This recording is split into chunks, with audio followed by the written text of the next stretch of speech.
Hello students, this is Kanika. Welcome to my channel Prep Biology. So today in this video we are going to discuss most important topic of your chapter molecular basis of inheritance, that is DNA fingerprinting. Okay, तो आज हम DNA fingerprinting के बारे में पढ़ेंगे. DNA fingerprinting के process क्यों जरूरी है, कहाँ कहाँ ये यूज होता है, applications of the DNA fingerprinting. Let's start with the lecture. So बेटा डीएनए फिंगरप्रिंटिंग को डीएनए प्रोफाइलिंग भी बोला जाता है. The other names are the DNA profiling और डीएनए फिंगरप्रिंटिंग और जेनेटिक फिंगरप्रिंटिंग. ओके, तो डीएनए प्रोफाइलिंग का मतलब ही क्या है? DNA fingerprinting. Okay, genetic fingerprinting भी बोला जाता है, डीएनए प्रोफाइलिंग भी बोला जाता है. अब बेटा कुछ कुछ इंपॉर्टेंट टर्म्स हैं, साइंटिस्ट के नाम इंपॉर्टेंट है. That is the father of DNA fingerprinting. जो फादर ऑफ डीएनए फिंगरप्रिंटिंग, सबसे पहले जो डीएनए फिंगरप्रिंटिंग का जो प्रोसेस है वो किसने करा था? Alec Jeffreys. एलेक जेफरीज एक साइंटिस्ट हैं, उन्हें बोला जाता है फादर ऑफ डीएनए फिंगरप्रिंटिंग.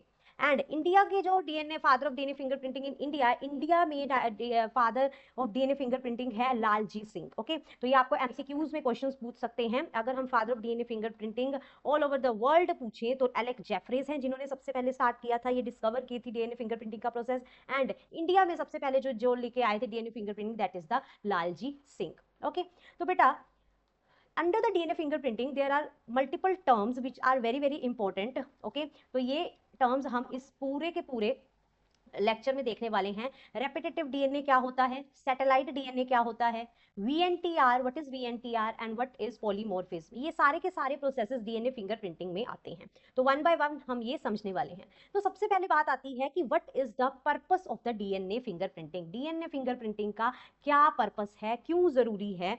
तो बेटा जो डीएनए फिंगरप्रिंटिंग का पर्पस है to find the difference between the two DNAs. मतलब दो डीएनए की अगर हमारे पास सीक्वेंसेस हैं तो हम उनमें कैसे डिफरेंस पता करें. ओके, तो इसके लिए जरूरी है. और to find the difference between the two individuals, दो इंडिविजुअल्स में डिफरेंस पता करने के लिए, अगर एक इंडिविजुअल ये है नंबर 1 और 2, तो इन दोनों में डिफरेंस कैसे पता कर सकते हैं, उस टेक्निक को बोलते हैं डीएनए फिंगरप्रिंटिंग. ठीक है जी, तो पर्पस पता लग गया हमें. To find the difference between the two DNA sequences और टू फाइंड और कंपैरिजन बिटवीन टू इंडिविजुअल्स. ठीक है, to find out the comparisons between the two individuals. अब बेटा ध्यान से समझेंगे, वी नो दैट जो डीएनए है वो हमारा जेनेटिक मटेरियल है. ठीक है, ह्यूमंस की बात करें तो डीएनए जेनेटिक मटेरियल है.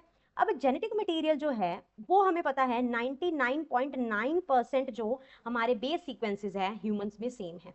ठीक है, अगर हम एक इंडिविजुअल और दूसरे इंडिविजुअल की बात करें तो इसमें one individual and second individual में 99.9% जो जेनेटिक मटेरियल है वो सेम होगा. ठीक है, और डिफरेंस कितना होगा, मतलब 99.9% बेस सीक्वेंसेस इसके सेम होंगे. मतलब कितने बेस पेयर्स? 3 × 10⁻⁹ बेस पेयर्स क्या हैं? सिमिलर हैं हम मुझ में और आप सब में जो डीएनए के बेस पेयर्स हैं. ठीक है, बट डिफरेंस कहाँ से आता है? कुछ तो डिफरेंस होगा ना. तो जो डिफरेंस है वो सिर्फ और सिर्फ कितना है? 0.1%. 0.1% का डिफरेंस है. ठीक है, okay, so the difference among the individual 1 और 2 इंडिविजुअल के बीच में डिफरेंस सिर्फ होगा 0.1%. मतलब अगर हम बेस पेयर्स के कॉन्टेक्स्ट में बात करें तो 3 × 10⁶ बेस पेयर्स का सिर्फ डिफरेंस है. ठीक है जी, ओके, सो सिमिलर कितना है? 3 × 10⁹ बेस पेयर्स, हमें डीएनए सिमिलर है base pairs, but the difference कितना है? 0.1%. मतलब 3 × 10⁶ बेस पेयर्स का हमारे पास डिफरेंस आता है. अब इसी डिफरेंस को फाइंड आउट करने के लिए, मतलब पूरा का पूरा अगर हम ये जैसे डीएनए का कोई भी सैंपल ले लेते हैं दोनों इंडिविजुअल्स का, नंबर 1 नंबर 2 का, तो हमें डिफरेंस पता करना है. जो डिफरेंट 0.1% जो डिफरेंट डीएनए है उसमें पता करना है, उसका पता लगाना है. तो अगर हमें वो डिफरेंसेस पता लग जाते हैं तो हमें दो इंडिविजुअल्स के डिफरेंस इजीली हम फाइंड आउट कर सकते हैं. तो नेक्स्ट आ जाता है बेटा जो ये डिफरेंट डीएनए है, मतलब कि 0.1% वाला डीएनए है, दैट इज 3 × 10⁶ बेस पेयर्स जो हमारे पास डिफरेंट डीएनए है, वो उसे बोलते हैं हम बेटा रेपिटेटिव डीएनए. क्या बोलते हैं? Repetitive DNA. Okay, repetitive DNA को हम सैटेलाइट डीएनए भी बोलते हैं. ठीक है, अब आपको डिफरेंस बताती हूँ बेटा मैं कि what is the difference between the repetitive DNA and satellite DNA. बच्चों को कई बार पूरा कॉन्सेप्ट समझ आता है बट इन दोनों डीएनएज में डिफरेंस या सिमिलरिटी पता ही नहीं होती कि क्या माइन्यूट सा डिफरेंस है. बेटा हम बोल सकते हैं जो रेपिटेटिव डीएनए है वो क्या है?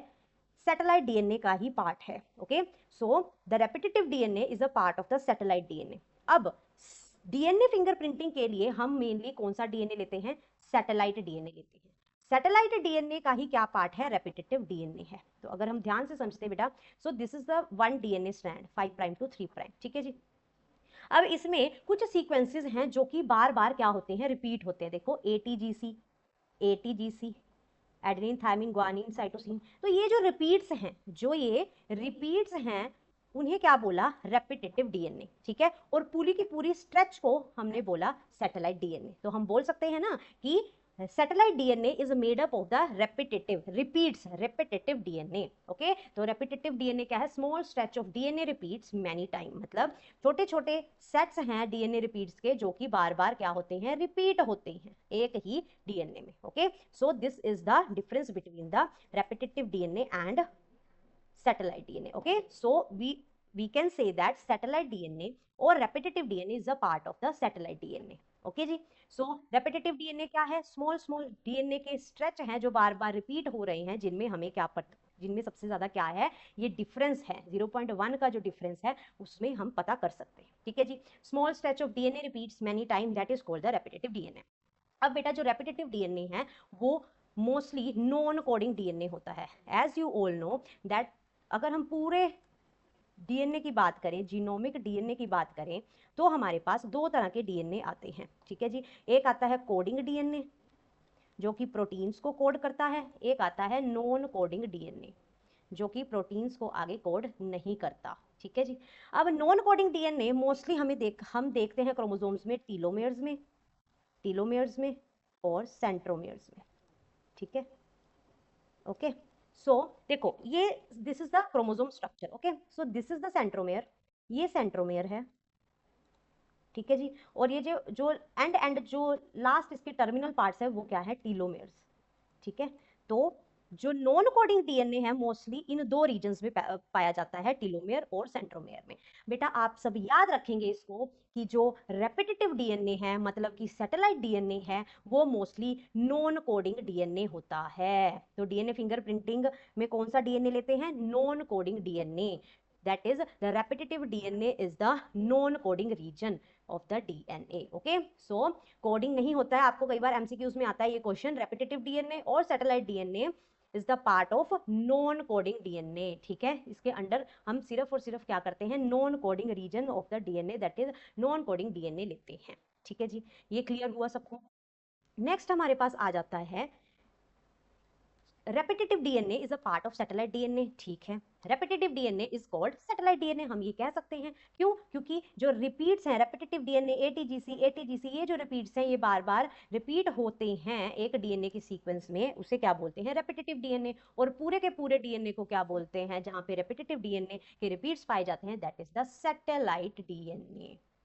तो हमारे पास ये क्लियर होता है डीएनए फिंगरप्रिंटिंग के लिए, डीएनए फिंगरप्रिंटिंग के लिए हम सैटेलाइट डीएनए लेते हैं। सैटेलाइट डीएनए में रेपिटेटिव डीएनए आता है, और रेपिटेटिव डीएनए और सैटेलाइट डीएनए में हम नॉन कोडिंग डीएनए लेते हैं। I hope this is clear to you all. अब बेटा एक so we have the DNA, ठीक है। अगर पूरे डीएनए को हम दो में डिवाइड करें, एक है बल्क जीनोम, बल्क मतलब जो हम में और आप सब में सिमिलर है, मतलब 99.9% वाला जो डीएनए जो पूरे सारे इंडिविजुअल्स में सेम है, उसे बोला हम बल्क जीनोम। रेपिटेटिव जीनोम जहां डिफरेंस है, मतलब 0.1% वाला, ठीक है जी। अब बल्क जीनोम मतलब कि सेम इन ऑल इंडिविजुअल्स, सब में सारे इंडिविजुअल्स में सेम होगा, मतलब इसकी डेंसिटी थोड़ी कम होगी क्योंकि इसमें एटीजीसी का जो कंटेंट है वो कम होगा, तो करके इसकी डेंसिटी कम होगी। अमाउंट तो ज्यादा होगा बट डेंसिटी क्या होगी? कम होगी, ओके जी। बट अगर हम रेपिटेटिव मतलब सैटेलाइट डीएनए की बात करें, जो कि जिसमें हमने डीएनए फिंगरप्रिंटिंग करनी है, जिसमें हमने डिफरेंसेस देखने हैं, तो वो डिफरेंट होंगे अमंग इंडिविजुअल्स और डेंसिटी इनकी ज्यादा होगी, ठीक है। डेंसिटी ज्यादा होगी, अमाउंट कम होगा, मतलब डेंसिटी ज्यादा मतलब मोर GC80 कंटेंट, मतलब ग्वानिन साइटोसिन एडेनिन थायमिन जो कंटेंट है वो ज्यादा होगा, तो इसकी जो रेशियो है, मतलब इसकी जो डेंसिटी है वो ज्यादा होगी। तो अगर हम कोई भी एक इंडिविजुअल का डीएनए लेते हैं और उसको क्या करते हैं? सेंट्रीफ्यूज करते हैं in presence of caesium chloride density gradient, ठीक है, सीजियम क्लोराइड डेंसिटी ग्रेडियंट की हेल्प से हम इसको सेंट्रीफ्यूज करते हैं, तो हमारे पास टेस्ट ट्यूब्स में हमारे पास क्या आता है, जिसकी डेंसिटी ज्यादा है, मतलब डेंसिटी किसकी ज्यादा है, रेपिटेटिव डीएनए की ज्यादा है, बट अमाउंट थोड़ा सा कम है, तो जिसकी डेंसिटी ज्यादा है वो टेस्ट ट्यूब के ऊपर ऊपर क्या होगा, कलेक्ट हो जाएगा, ठीक है जी। तो रेपिटेटिव डीएनए हमारे पास ये होगा, और जो बल्क जीनोम है, जो बल्क जीनोम है वो थोड़ा सा इसकी डेंसिटी कम होगी as compare to the repetitive DNA, तो ये जो बल्क जीनोम हमारे पास आ जाएगा, ठीक है जी। अब क्या है, अब सीजियम क्लोराइड डेंसिटी ग्रेडियंट की हेल्प से हमने इसको सेपरेट कर दिया, ठीक है। अगर हम पीक्स की बात करते हैं तो हमारे पास रेपिटेटिव डीएनए की माइनर पीक आएगी, मतलब माइनर मींस इसका अमाउंट कम है, ऑब्वियसली कम है क्योंकि ये 0.1% है सिर्फ, तो अमाउंट कम है, मतलब माइनर पीक होगी सैटेलाइट डीएनए और रेपिटेटिव डीएनए की, और मेजर पीक जो होगी, जो सबसे ज्यादा बल्क में प्रेजेंट है, that is the bulk genome. Okay, so I hope this is clear to you all कि हम इसको separate out caesium density gradient की हेल्प से कर सकते हैं।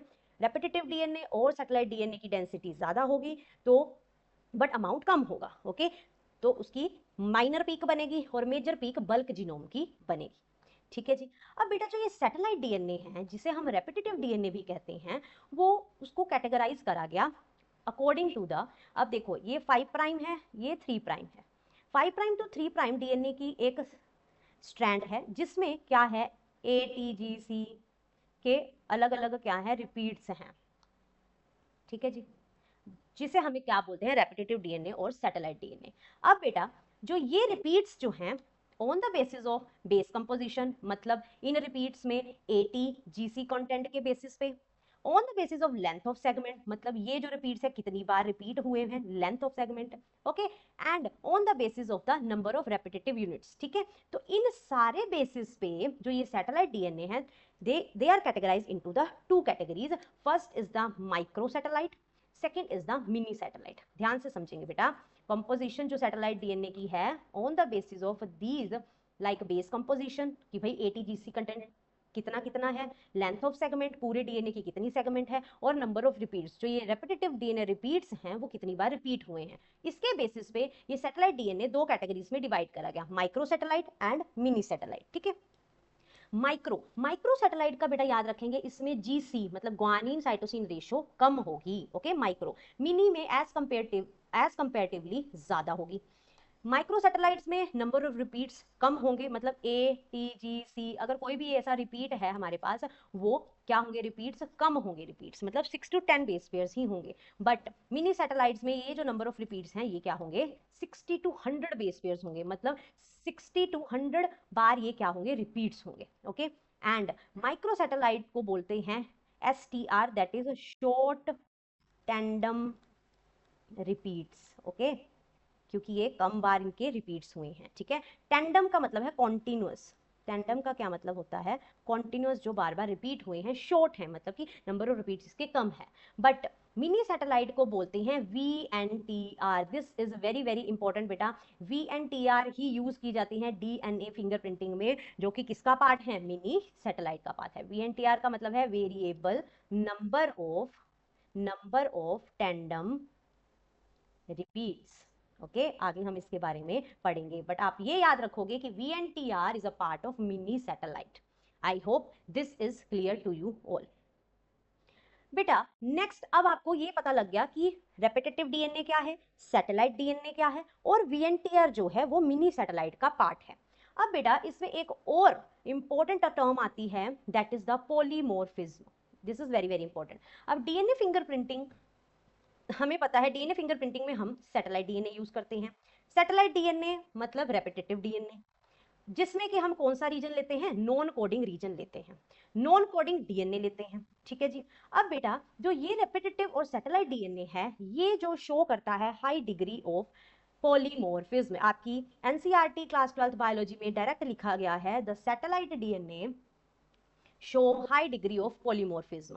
बेटा पॉलीमॉर्फिज्म का क्या क्या मतलब है? पॉलीमॉर्फिज्म होता है म्यूटेशन से, ठीक है। पॉलीमॉर्फिज्म होता है कोई भी ऐसा चेंज जो कि आपके डीएनए में हो रहा है, कोई भी ऐसी एबनॉर्मेलिटी जो कि आपके डीएनए की सीक्वेंस में होती है। Variation at genetic level, gene level पे कोई भी जो वेरिएशन होगी उसे क्या बोलते हैं? पॉलीमॉर्फिज्म। अब भाई वेरिएशन किससे होगी? Due to the mutation, mutation से ही होगी, ठीक है। तो mutation causes the polymorphism, this is important बेटा। पॉलीमॉर्फिज्म किसके कारण होता है? भाई पॉलीमॉर्फिज्म म्यूटेशन के कारण होता है। क्यों? क्योंकि any change in the genetic level eight the gene level that is called the polymorphism. This is very very important. Suppose this is the DNA sequence, अब यहाँ पे एडेनिन है और यहाँ पे थायमिन है, ठीक है। अब यहाँ पे सपोज मैंने एडेनिन की जगह, यहाँ एडेनिन की जगह मैं क्या हो गया, एंड कोई भी म्यूटेशन होगी, ग्वानिन ऐड हो गया, तो मतलब चेंज इन न्यूक्लियोटाइड हो गया। चेंज इन न्यूक्लियोटाइड का मतलब है, मतलब कि म्यूटेशन हो गई, म्यूटेशन हो गई, म्यूटेशन फिर ने क्या कोज कर दिया? पॉलीमॉर्फिज्म कोज कर दिया। I hope this is clear to you all. तो अब हम समझ लेते हैं कि भाई जो म्यूटेशन है that is responsible for the polymorphism, this is very very important, ठीक है। पॉलीमॉर्फिज्म क्या है? Any change in the genetic level. कोई भी चेंज कैसे आता है जीन लेवल पे? म्यूटेशन के करके आता है। तो म्यूटेशन मतलब हम ये बोल सकते हैं mutation occurs in the non coding reason, हम बोल सकते हैं। क्यों? क्योंकि पॉलीमॉर्फिज्म कहाँ हो रही है? रेपिटेटिव डीएनए में, सैटेलाइट डीएनए में। तो हम ये बोल सकते हैं mutation occurs in non coding region of the satellite DNA that that cause the polymorphism, ठीक है। Okay, so now the question is why mutation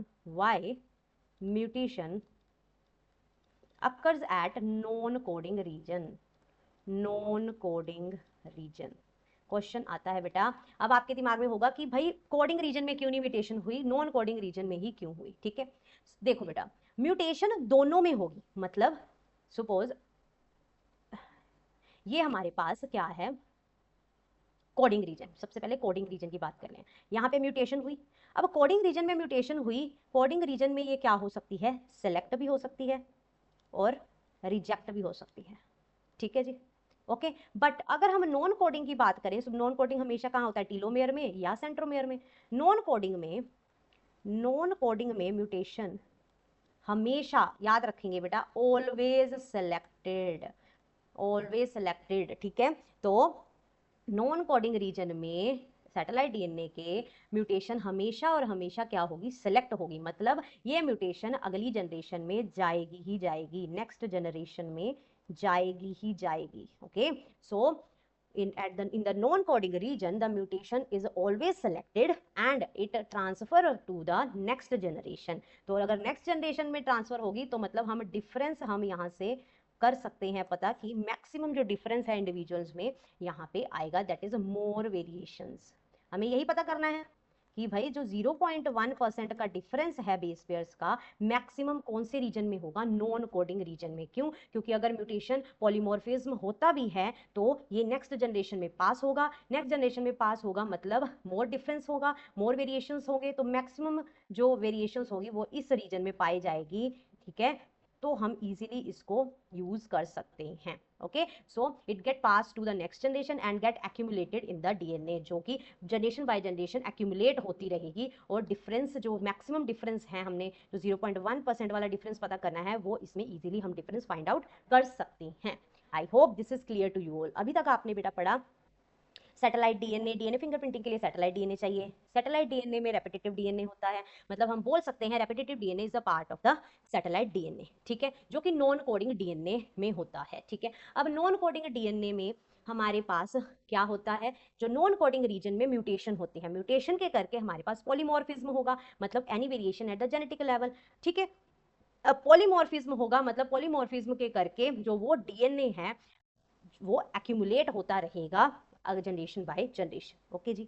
अब बेटा बात आती है कि जो म्यूटेशन है, म्यूटेशन जो है, म्यूटेशन से पॉलीमॉर्फिज्म हुआ, पॉलीमॉर्फिज्म आगे क्या बनाता है? वीएनटीआर। वीएनटीआर किसका पार्ट है? मिनी सैटेलाइट का पार्ट है। अब देखो कैसे बनाता है, ठीक है। VNTR क्या है? Variable number of tandem repeats. बेटा suppose this is individual A, individual B, ठीक है, कोई भी दो इंडिविजुअल हमने ले लिए। अब हमने देखना है कि भाई इसमें हमने ये देख लिया कि जो रेपिटेटिव डीएनए की सीक्वेंस हमने पता कर ली कि भाई ये जो रेपिटेटिव जीसीटीटी सपोज ये हमारे पास रेपिटेटिव डीएनए हमने पता कर लिया कि दो इंडिविजुअल्स में ये रिपीट्स हैं, ठीक है जी। अब जो ये रेपिटेटिव डीएनए की जो सीक्वेंस है दोनों में सेम है। अब बेटा सपोज इंडिविजुअल ए में, दिस इज इंडिविजुअल ए में म्यूटेशन होती है सपोज इस जीसीटीटी पे, सपोज इसका जो नंबर है 8 है, ठीक है, ये 8th नंबर पे यहाँ पे म्यूटेशन हुई, बट इंडिविजुअल बी में सपोज म्यूटेशन होती है 10 नंबर पे, ठीक है जी।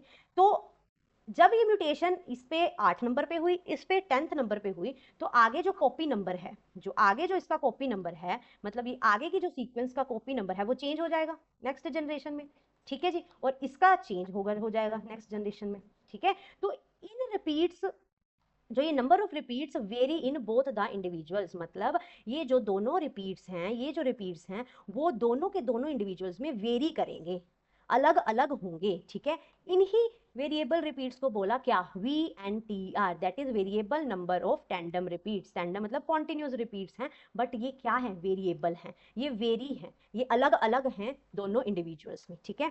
तो इन्हें क्या बोलते हैं, वी एन टी आर। तो देख लेते हैं कुछ properties. VNTR that is the variable number of tandem repeats belongs to class of satellite DNA that is mini satellite। हमने ये पढ़ लिया कि भाई VNTR किसका पार्ट है, मिनी सैटेलाइट का पार्ट है। अब VNTR में क्या है, the small DNA sequences arrange in many copy number. तो छोटे छोटे जो डीएनए सीक्वेंसेस है, रेपिटेटिव डीएनए के सीक्वेंस है, वो अलग अलग कॉपी नंबर में अलग अलग इंडिविजुअल्स में होते हैं, ठीक है।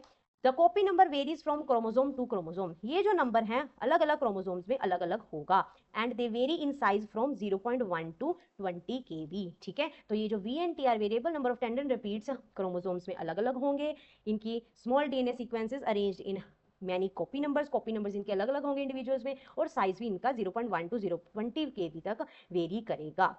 ओके सो अगर हम बात करें डीएनए फिंगरप्रिंटिंग के प्रोसेस के लिए, हमें डीएनए फिंगरप्रिंटिंग के प्रोसेस के लिए क्या हुआ, हमने सैटेलाइट डीएनए लिया। सैटेलाइट डीएनए मतलब रेपिटेटिव डीएनए लिया, ठीक है। अब रेपिटेटिव डीएनए जब हमने लिया तो उसमें नॉन कोडिंग डीएनए लिया, ठीक है जी, नॉन कोडिंग रीजन लिया। अब नॉन कोडिंग रीजन में क्या हुआ, म्यूटेशन हुई, म्यूटेशन से क्या हुआ, पॉलीमॉर्फिज्म हुआ, पॉलीमॉर्फिज्म, ठीक है, variation at the gene level. Polymorphism से क्या बना, VNTR variable number of tandem repeats बने। Variable number of tandem repeats आगे फिर हम डीएनए फिंगरप्रिंटिंग के लिए यूज करेंगे, ठीक है जी। I hope this is clear to you all. Now अब हम स्टार्ट करने वाले हैं डीएनए फिंगरप्रिंटिंग के स्टेप्स, ठीक है जी। अब जो डीएनए फिंगरप्रिंटिंग है बेटा, जो डीएनए फिंगरप्रिंटिंग है उसमें कुछ स्टेप्स हैं, कैसे ये पूरा का पूरा प्रोसेस होता है।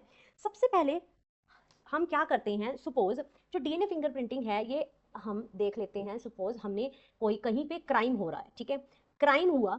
अब क्राइम हुआ तो वहां पे जो मर्डरर था उसका कोई भी ब्लड सैंपल, सपोज उसका कोई बाल, हेयर सेल, ठीक है, या फिर उसकी कोई स्किन का पार्ट वहां पे मिल गया, ठीक है। तो सबसे पहले क्या करेंगे डीएनए फिंगरप्रिंटिंग के लिए, आइसोलेशन ऑफ डीएनए, पहला स्टेप आता है, आइसोलेट करेंगे डीएनए सेल को, ठीक है। हम आइसोलेशन के लिए सबसे पहले हम डीएनए सैंपल, सपोज हमारे पास ब्लड है, ब्लड से ले सकते हैं, हेयर सेल्स, ठीक है, बोन्स, कोई भी सैंपल हमने ले लिया, ठीक है जी, स्किन सेल एक्सेट्रा, ठीक है। अब डीएनए सैंपल हम बहुत थोड़ा है, बहुत बहुत स्मॉल अमाउंट में है, तो हम उसको एम्पलीफाई भी कर सकते हैं पीसीआर की हेल्प से, that is polymerase chain reaction, जिससे हम थोड़े सैंपल को हम ज्यादा उसकी कॉपीज बना सकते हैं, that is polymerase chain reaction कर सकते हैं, ठीक है जी।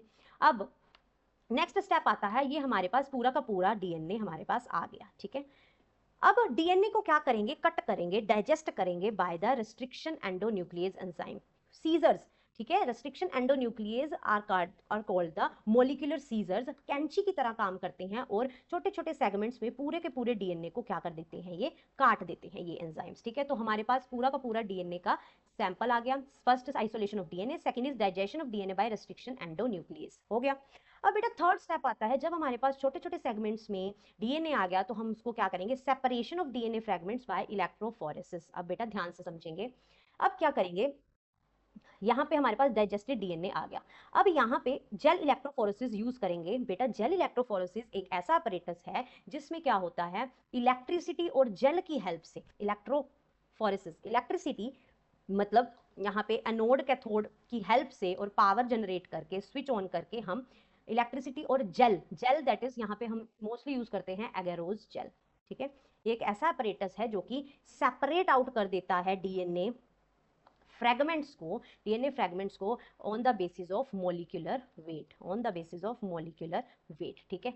तो हमारे पास क्या होता है, यहाँ से डीएनए के सैंपल्स को डाला जाता है, ठीक है, वेल्स बोलते हैं इसको, और यहाँ पे मॉलिक्यूलर साइज होता है, सबसे ज्यादा साइज सबसे ऊपर होगा और सबसे कम साइज जो होगा सबसे नीचे होगा। ठीक है, this is the molecular wait.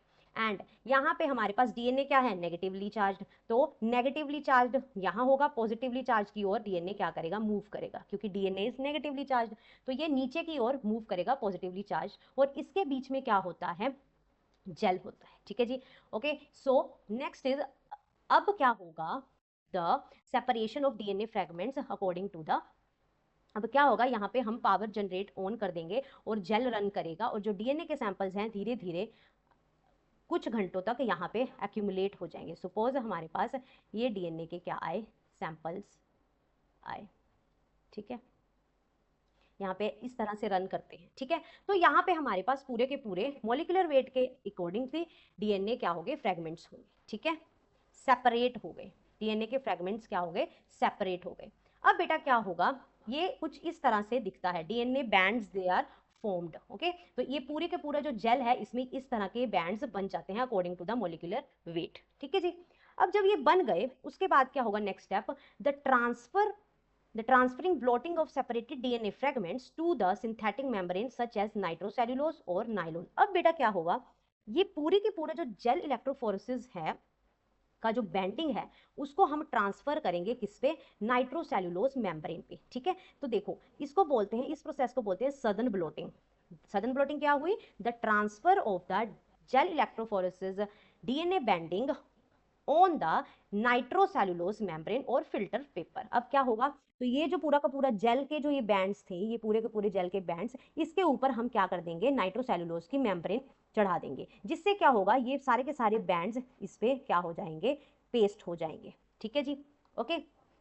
So this is the southern blotting. Southern blotting क्या है, the transfer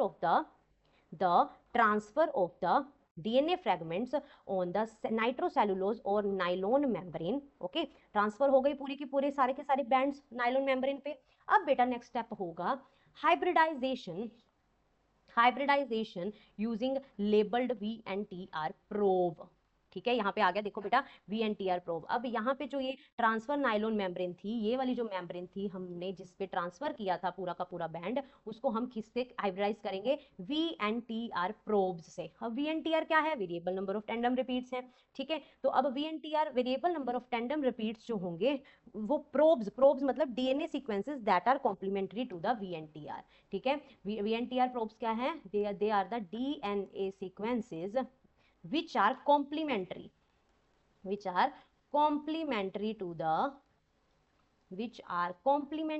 to the VNTR। Okay, जो कि variable number of tandem repeats के क्या होंगे, कॉम्प्लीमेंट्री होंगे। वो सारे के सारे क्या होंगे, हाइब्रिडाइज, वो अलग अलग बैंड्स के सीक्वेंसेस से यहाँ पे क्या हो जाएंगे, बाइंड हो जाएंगे। ठीक है, जहां जहां पे उसको कॉम्प्लीमेंट्री सीक्वेंसेस, सपोज GCAT हमने लैब में VNTR प्रोब बनाया। ठीक है, VNTR प्रोब वहां क्या हो जाएंगे, बाइंड हो जाएंगे। ठीक है जी, VNTR प्रोब के साथ बाइंड हो जाएंगे। अब बेटा ये सारे के सारे दिखेंगे कैसे, ये सारे के सारे दिखेंगे हमारे पास ऑटो रेडियोग्राफी से, एक्सरे फिल्म की हेल्प से हम इसको क्या करेंगे, देख लेंगे कि कौन सा VNTR प्रोब कौन से बैंड्स के साथ ज्वाइन करेगा, और वहां पे हमें यहाँ पे फ्लोरोसेंट बैंड्स दिखने स्टार्ट कर जाएंगे। ठीक है, एक्सरे फिल्म मतलब ऑटो रेडियोग्राफी का मतलब है डिफरेंट बैंड्स जो हैं वो हमें फ्लोरोसेंट मतलब पूरा शाइनिंग उसमें बैंड्स दिखेंगे ऑटो रेडियोग्राम में, जो कि एक्सरे की फिल्म से हम देख सकते हैं। ठीक है,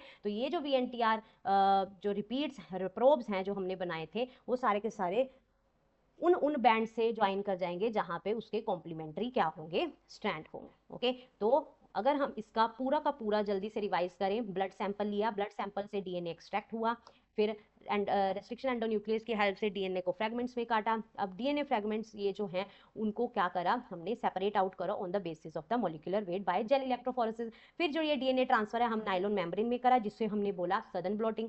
सदन ब्लॉटिंग के बाद हमने हाइब्रिडाइज करा with VNTR probe. VNTR probe डालने से क्या हुआ, वीएनटीआर प्रोब्स डालने से वहां उन बैंड्स पे वीएनटीआर ज्वाइन हो जाएगा जहां उसके कॉम्प्लीमेंट्री स्ट्रैंड्स थे, तो जिससे हम ऑटो रेडियोग्राफी की हेल्प से, एक्सरे की हेल्प से हम उसको फ्लोरोसेंटली देख सकते हैं, पैटर्न ऑफ डीएनए बैंड्स हम देख सकते हैं। ठीक है जी, so this is all about the DNA fingerprinting. तो जल्दी से रिवाइज कर लेते हैं। पहले हमने आइसोलेट किया डीएनए, डीएनए को फिर डाइजेस्ट किया रेस्ट्रिक्शन एंडोन्यूक्लियस में, जेल इलेक्ट्रोफोरेसिस की हेल्प से डीएनए फ्रेगमेंट्स को सेपरेट आउट किया, उसके बाद सदन ब्लॉटिंग की, नायलॉन मेम्ब्रेन से उसको क्या करा, फ्रेगमेंट्स को सेपरेट आउट किया, फिर हाइब्रिडाइजेशन की विद वीएनटीआर प्रोब्स, फिर ऑटो रेडियोग्राफी की हेल्प से हमने डिफरेंट डिफरेंट बैंड्स को देखा एक्सरे की फील्ड में। Okay, so these are all are the steps of the DNA fingerprinting. अगर हम एप्लीकेशंस की बात करें बेटा, there are major 3 applications of the DNA fingerprinting. First is the in the forensic labs, कोई क्राइम सीन हो जाता है, कोई हमने सस्पेक्ट, हमारे पास 2 सस्पेक्ट है, सपोज ए और बी, ठीक है, ए और बी इंडिविजुअल्स हैं, तो हमें पता लगाना है कि भाई ये जो सैंपल है हमें जो क्राइम सीन में मिला है वो सैंपल किसका है, तो हम वो पता कर सकते हैं क्रिमिनल इन्वेस्टिगेशन के साथ। मैटरनिटी डिस्प्यूट्स, कई बार होता है कि कोई अगली जनरेशन है, कोई सन है या डॉटर है, तो उसमें कई बार डिस्प्यूट हो जाता है कि उनके पेरेंट्स कौन है, तो हम डीएनए फिंगरप्रिंटिंग यूज कर सकते हैं उसमें और पता लगा सकते हैं कि जो रियल पेरेंट है वो कौन है। Next is identify genes connected with the hereditary disease, कोई भी ऐसा जीन जो हेरिडिटरी डिजीज जो हेरिडिटरी डिजीज कोज करता है, तो हम उसको आइडेंटिफाई कर सकते हैं डीएनए फिंगरप्रिंटिंग के साथ। ठीक है, सो this is the DNA fingerprinting. तो बेटा ये आपको एनसीईआरटी में, आपकी एनसीईआरटी बुक में इस तरह से दे रखा है, पैटर्नल क्रोमोसोम, मैटरनल क्रोमोसोम। ठीक है, तो अलग अलग क्रोमोसोम में अलग अलग क्या है, वीएनटीआर है, variable number of tandem repeats. ठीक है, तो हम उससे क्या कर सकते हैं, सपोज हमारे पास यहाँ पे एक सैंपल है जो हमें मिला, ठीक है, और उसके हमने वीएनटीआर लैब्स में बना लिए, ठीक है, वीएनटीआर प्रोब्स लैब्स में बना लिए। अब बेटा क्या होगा, हमारे पास 2 सस्पेक्ट है, सपोज ए एंड बी। अब हमें पता लगाना है कि ये जो सैंपल है वो किसके साथ किसका है, तो हम यहाँ पे लास्ट में जो ये डीएनए बैंडिंग आएगी ऑटो रेडियोग्राफी की हेल्प से, हम इसमें देख सकते हैं कि ये जो सैंपल है सी सैंपल वो किसका है। तो अगर हम इसमें देखें तो यहाँ पे देखो, ये बैंड इसके साथ मैच कर रहा है, ये बैंड इसके साथ मैच कर रहा है, ये बैंड इसके साथ मैच कर रहा है, ठीक है, और ये बैंड इसके साथ मैच कर रहा है। तो इसका क्या है, जो ये सी जो हमारे पास गिवन सैंपल है जो हमारे पास आया है वो किसका, कौन है, सैंपल बी का है ये। ठीक है, तो सस्पेक्ट हमारा क्या है, मर्डरर कौन होगा, बी होगा। ठीक है, तो by this method we can use the DNA fingerprinting.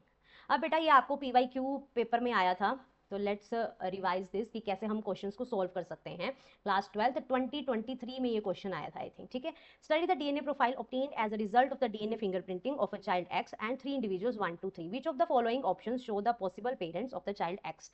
ठीक है, तो ये चाइल्ड एक्स है, तो उसका हमने क्या करना है, पेरेंट्स बताने हैं। तो मैटरनिटी पैटर्निटी डिस्प्यूट हुआ है यहाँ पे और हमारे पास चाइल्ड का हमारे पास गिवन है, तो आपको बताने हैं इन 3 पेरेंट्स के बैंडिंग पैटर्न से कि कौन सा पेरेंट इस एक्स चाइल्ड का है। ठीक है, तो सबसे पहले हम मैच करेंगे, सपोज 1 का मैच करते हैं, ये इसके साथ मैच है, ठीक है, और जो ये लास्ट बैंड है इसके साथ मैच है, ठीक है, और ये थर्ड वाला इसके साथ मैच है। ठीक है, फर्स्ट का तो 3 हुए and this one is also match with this. Second का देखते हैं, सेकेंड इज ये भी मैच नहीं है, ये भी मैच नहीं है, तो सेकेंड में तो कोई मैच नहीं कर रहा। ठीक है, ये एक मैच है। थर्ड का देख लेते हैं, फर्स्ट विद दिस, ये इसके साथ मैच है, ठीक है, ये इसके साथ मैच है, ये इसके साथ मैच है। तो मैक्सिमम 1 एंड 3 जो सैंपल हैं वो उनके साथ जो चाइल्ड एक्स का मैच कर रहा है बेंडिंग पैटर्न, तो हम ये कह सकते हैं the parents of this child is 1 and 3.